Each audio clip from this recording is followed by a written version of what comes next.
What's up, guys? Life HD here. In this Raging Bulls QuickCast, we talk quick post-game reactions to the Bulls versus Cavaliers game. Is Denzel Valentine making a case for a starting job? I previewed the Bulls versus Knicks, talk starting lineups, matchups, and players to watch. Let's do this. I'm making this video right before the Bulls play the Knicks. This won't be a long video since I already talked about the Cavaliers match in the previous video. But as we talked about before, the Bulls unsurprisingly lost to the Cavaliers, but were without their top three players in Dunn, Markkanen, and LaVine once again because tank. There's, however, a topic I'd like to talk about from these last couple matches, and that's Denzel Valentine, who's been playing well and is making a case to be a starter on this team. He's also come right out and said that he wants to be a starter. While he doesn't average much more starting than coming off the bench at just 0.6 more points at 10.4, there's still a positive difference. I've always been a Valentine fan and have always wanted him to make that starting lineup. While he's a bit on the defensive side, I still believe he's a great contributor from the three-point line, can stretch the floor out more than the average player by shooting a blistering 39% from the three-point line.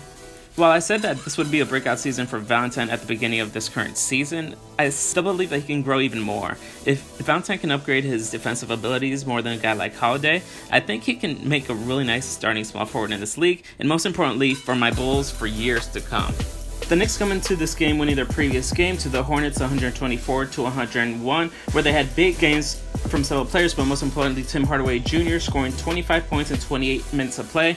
The Bulls, of course, coming off a big loss to the Cleveland Cavaliers, where Denzel Valentine began and contributed huge numbers. So the question is, can the Bulls win this one, or will the Knicks get their second straight win?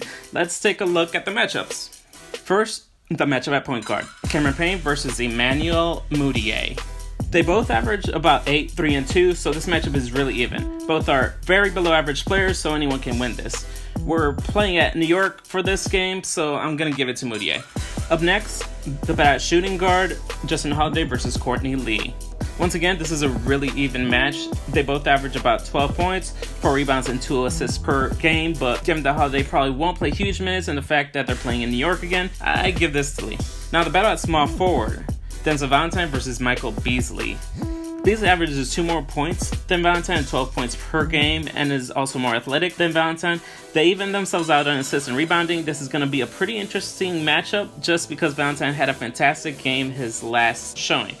Because of this, I'm going to give this to Valentine. The matchup at power forward, Paul Zipser versus Tim Hardaway Jr. Tim Hardaway Jr. completely dominates Paul Zipser in scoring, averaging 17.5 points per game to Zipser's 4 points per game. He also leads him in every stat category. That's not a hard one to predict. I give this one to Hardaway Jr. Last but not least, the battle at center, Cristiano Felicio versus Enes Kanter.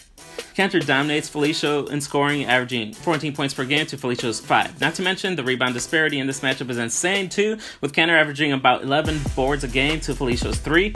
Kanter is also a better passer. Let's just say Kanter is a better player all around and wins this matchup easily. The Knicks beat us in matchups 4-1. Even though the Knicks are without Porzingis this match, I still believe they'll pull off the win at New York versus this iteration of the Chicago Bulls.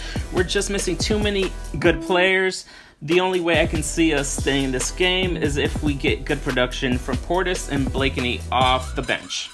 My 2K game was nerve-wracking, guys. First of all, we were about even with them to the half, only losing by 6 points. But then they went on a little run when I just wasn't capitalizing on my shots. This was when I was like, man, another loss? Are you kidding me? But then I picked myself up in the fourth quarter and I dominated. Both Markkanen and LaVine could not be stopped, and we pulled off the win by 8. It was crazy. Alright guys, thanks again for watching. Remember to like, comment, and subscribe for more content like this. And make sure and follow me on Twitter and Facebook for daily posts. Love you guys and peace.